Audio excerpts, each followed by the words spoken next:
Game won't open due to the D3D Compiler 41 DLL? I'm Sophie Chen, a Windows support engineer, and I'll help you bypass this roadblock instantly using my diagnostic data. Before we get into the technical process for D3D Compiler 41, you can find a professional diagnostic utility for system environment review. This is the D3D Compiler 41, the Direct3D HLSL Compiler v41. It provides unmanaged routines for compiling shader manifests for 3D applications utilizing the March 2009 DirectX data link. Knowing the file's purpose is helpful, but now we need to physically restore it. D3D Compiler or 41 is often associated with game graphics and audio processing. Reinstall the Microsoft DirectX End-User Runtime to restore legacy DirectX files, and update your GPU drivers for OpenCL, OpenGL, or CUDA support. If you're still finding yourself stuck after the reinstall, our next priority is to check for any active blocks in the system path.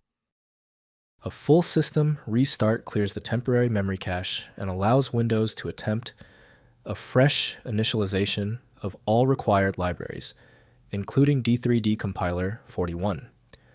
Before you reboot, make sure to bookmark this video or click the like button so you can easily find your way back to the next step once your PC is back up and running. If you're still stuck after the reboot, stay with me. We're going to try a more targeted approach now. You can pause the video whenever you need to follow along. Since the restart didn't stabilize your graphics files, let's manually refresh the multimedia layer by running the DirectX End-User Runtime installer. This package targets the specific legacy binaries that modern games require to initialize their engines, and it will overwrite any corrupted version of your DLL file currently on your drive. Why are we doing this? Well, modern Windows installations skip these older files during setup, so running the standalone runtime ensures that the file is properly registered and available for your software. To avoid future system conflicts, there is one specific security trap we should discuss. Keep in mind that D3D Compiler 41 DLL must be properly synchronized with the Windows registry. Simply dragging and dropping a file rarely addresses the root cause of the initialization failure.